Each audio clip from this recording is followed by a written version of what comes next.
दोस्तों, धर्म, अर्थ, काम, मोक्ष, इसके ऊपर मैंने वीडियो बनाया था। और जब मैं वो वीडियो बना रहा था उसी समय मैंने डिसाइड किया था कि मैं एक वीडियो इस विषय पर जरूर बनाऊंगा। मैं चाहता हूं कि जो बात मैंने समझी है, बड़ी कठिनाई समझी है, वो मैं आप सबको भी समझा सकूं कि कैसे धन का, संपत्ति का, जीवन में लग्जरी का अध्यात्म से क्या रिलेशन है। क्योंकि आपने बहुत सी बार गुरुजनों को, सिद्धजनों को, टीवी पे आने वाले कथावाचकों को ये कहते हुए सुना होगा कि धन की लालच गलत है, इंसान को त्याग करना चाहिए, अगर पैसा है तो उसको दान करें, या ज्यादा धन की आशा ना रखें, लालच बुरी बला है। और कहीं ना कहीं समाज में इन बातों को सुनकर कहीं ना कहीं समाज में आज एक गलत धारणा पैदा हो गई है। लोगों को लगता है कि अगर उन्हें आध्यात्मिक बनना है, अगर उन्हें आध्यात्मिक उन्नति प्राप्त करनी है, तो उन्हें धन से खुद को दूर रखना पड़ेगा। हर कोई विरक्ति और उदासीनता की बात करता है। मन में भले ही उसके पैसे कमाने की इच्छा हो, मन में भले ही कोई व्यक्ति लग्जरी को, लेविश लाइफ को फील करना चाहता है, उसको एक्सपीरियंस करना चाहता है, पर अगर वो आध्यात्मिक है तो वो चाह के भी अपनी इन भावनाओं को दबाएगा। क्योंकि जो अध्यात्म दिखाया जा रहा है, जो अध्यात्म समझाया जा रहा है, वो जंगलों में, कुटियों में बसता है, वो राजमहलों में नहीं बसता। और इसी बात का, इसी मान्यता का खंडन करने के लिए आज मैं आपके 3 प्रश्नों के उत्तर देने जा रहा हूं।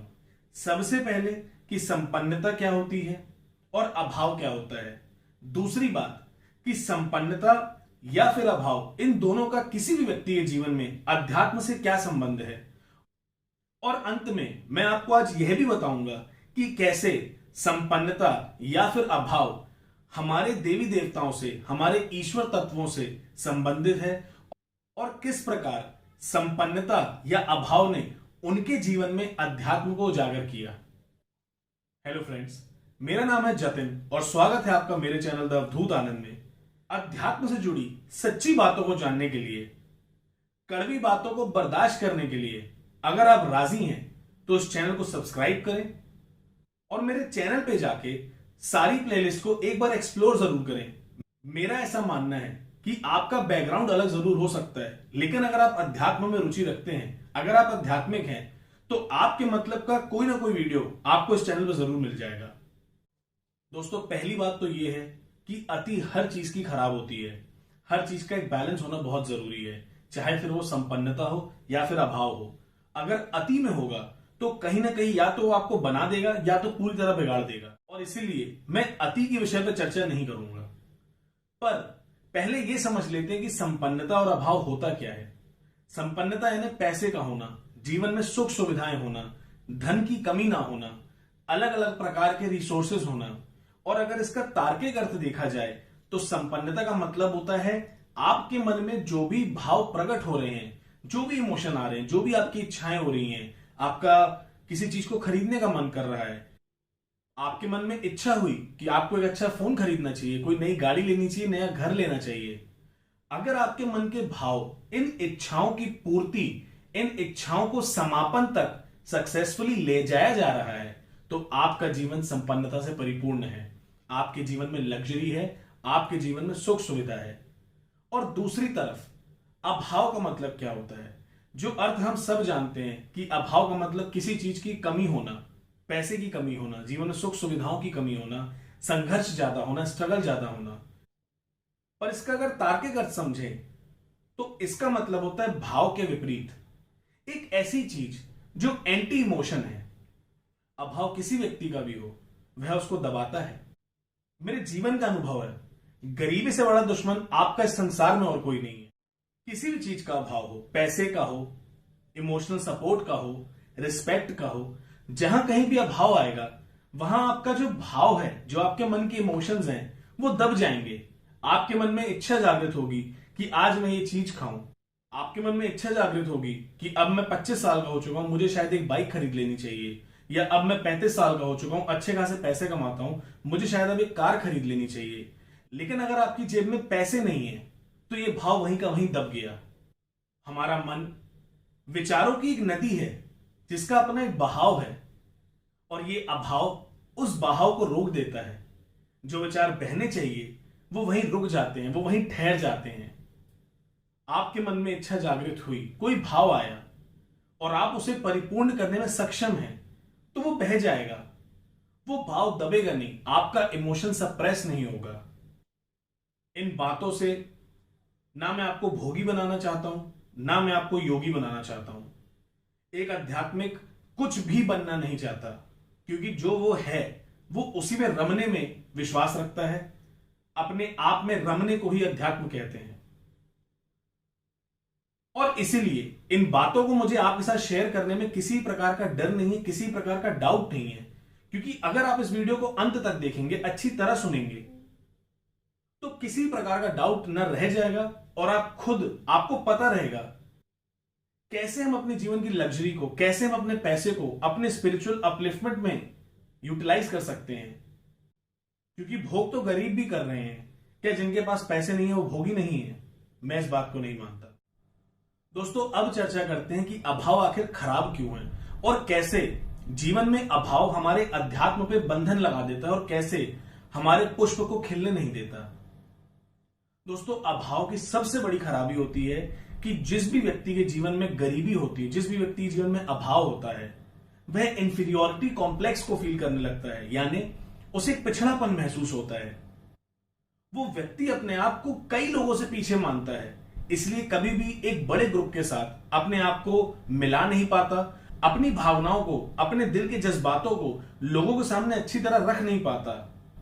और दोस्तों, ऐसे बहुत से लोग हैं जो महाज्ञानी हैं, जो ऐसा भी मानते हैं कि हर व्यक्ति किसी ना किसी से तो गरीब होगा और किसी ना किसी से तो अमीर होगा, क्योंकि ये एक श्रृंखला है, नहले पे दहला हमेशा होता है। पर मैं ना नहले की बात कर रहा हूं, ना मैं दहले की बात कर रहा हूं, मैं बात कर रहा हूं बेसिक नीड्स की। अगर आपकी आर्थिक स्थिति ठीक ठाक स्तर पे है तो आप संपन्न मान सकते हैं खुद को, क्योंकि अगर आप बिल्कुल लग्जरी जीवन जीना चाहते हैं तो वो एक एक्सट्रीमिटी है। लेकिन समय के अनुसार अगर आपके जीवन में बेसिक नीड्स की लड़ाई नहीं है तो आप संपन्न हैं। और अगर आपके जीवन में आपको हर दिन, जब आप जॉब करते हैं, आप बिजनेस पे जाते हैं, किसी के यहां नौकरी करते हैं, या फिर आपका जो भी कमाई का जरिया है, अगर आप उससे सिर्फ और सिर्फ अपनी बेसिक नीड्स को पूरा कर पा रहे हैं तो आपका जीवन अभाव से भरा हुआ है। क्योंकि जब बुनियादी जरूरतें पूरी होने लग जाती हैं, उसके बाद संपन्नता का स्तर शुरू होता है। और दोस्तों, मैं इसी बात को एक एग्जांपल से आपको समझाने की कोशिश करता हूं। एक बच्चा है जो स्कूल या कॉलेज जाता है, बहुत से लोग उसे मिलते हैं। अगर उसके जीवन में अभाव है तो 99% केस में आप ऐसा पाएंगे कि उस बच्चे का कॉन्फिडेंस लेवल हमेशा कम रहेगा, क्योंकि शायद उसके पास वो नई साइकिल नहीं है, शायद उसके पास वो मनचाही बाइक नहीं है, अगर है भी तो पुरानी खटारा कोई पिताजी की चलाई हुई या किसी चाचा की दी हुई बाइक है। और आप जीवन के किसी भी पड़ाव पे क्यों ना हो, हर उम्र में हर व्यक्ति की कोई ना कोई ख्वाहिश, कोई ना कोई इच्छा जरूर होती है और उसको पूरा करने में कहीं कोई खराबी नहीं है। अगर व्यक्ति खुद को दूसरों के बराबर नहीं मानेगा तो उसका साहस वहीं नष्ट हो जाता है। यह थी बात नंबर 1। दूसरी बात कि जिस भी व्यक्ति के जीवन में पैसे की कमी होती है, उसके जीवन का सिर्फ एकमात्र उद्देश्य होता है, वो होता है पैसे कमाना। वो जीवन में 60-70 साल की उम्र तक सिर्फ पैसा बटोरता रहता है, इकट्ठा करता रहता है। और एक समय आने के बाद अगर वो पैसा कमा भी ले, अगर वो रईस भी बन जाए, वो संपन्न बन भी जाए, तो सिर्फ वो संचित करने वाले बुद्धि के साथ उस पैसे को जोड़ता रहता है और ना ही उस धन का कोई उपयोग कर पाता है और ना ही किसी भी सुख और सुविधा का अनुभव कर पाता है। और इससे आपकी आध्यात्मिकता कैसे खराब होती है? दोस्तों, जब आप जीवन में बहुत ज्यादा संघर्ष कर लेते हैं, जिस भी चीज के लिए आपने अपने आप को खपाया होता है, खुद को आग में जलाया होता है, वो चीज आपको अपनी लगने लगती है। और यहां बात मैं आध्यात्मिक व्यक्ति की कर रहा हूं। उसके मन में विचार जरूर रहता है कि ये धन मुझे प्रकृति का दिया हुआ है, इसके लिए मैंने कोई खास मेहनत नहीं की है। लेकिन गरीब जो सारी उम्र उस पैसे के पीछे ही भागा है, उसके मन में उस पैसे को कमाने के बाद जो कर्तापन उपजता है कि मैं ही सब कुछ कर रहा हूं, मैं ही इस घर का मुखिया हूं, मैं ही पैसे कमा रहा हूं, ये कर्तापन उसके जीवन में घमंड, अहंकार को बढ़ावा देता है, उसके ईगो को पोषित करता है और इसीलिए उसकी आध्यात्मिकता पे बंधन लगा देता है। तीसरी बात, जीवन में अभाव होने की वजह से व्यक्ति को अपूर्णता का एहसास होता है, यानी व्यक्ति को हमेशा ऐसा लगता है कि वो कंप्लीट नहीं है, कोई ना कोई कमी रह ही जाती है। और दोस्तों, जब आप खुद अपने आप को पूर्ण नहीं मानोगे तो पूर्णता तक कैसे पहुंचोगे? और यही अपूर्णता का बोध हमें पूर्ण बनने नहीं देता। चौथी बात, अपने जीवन में आजमा के देख लेना, जिस भी व्यक्ति के जीवन में अभाव है, जिस भी व्यक्ति के जीवन में गरीबी है, वो व्यक्ति अपने जीवन की हर परेशानी का जो बोझ है वो गरीबी के सर मढ़ देता है। भले ही उसके जीवन की परेशानी का संबंध गरीबी से हो या ना हो। एक गरीब पति पत्नी के बीच में अगर कंपैटिबिलिटी ना हो, उनके विचारों में मतभेद हो, तो आप पाएंगे कि वो उसका दोष भी गरीबी पे मढ़ देते हैं कि अगर हमारे पास 4 पैसे होते तो मैं अपनी पत्नी की सारी जरूरतें पूरी कर देता। पत्नी सोचती कि अगर हमारे पास 4 पैसे होते तो मेरे पति को दिन भर धूप में धक्के नहीं खाने पड़ते, दिन भर परिश्रम ना करना पड़ता, ये भी कुछ देर हमारे साथ, परिवार के साथ कुछ समय बिता पाते।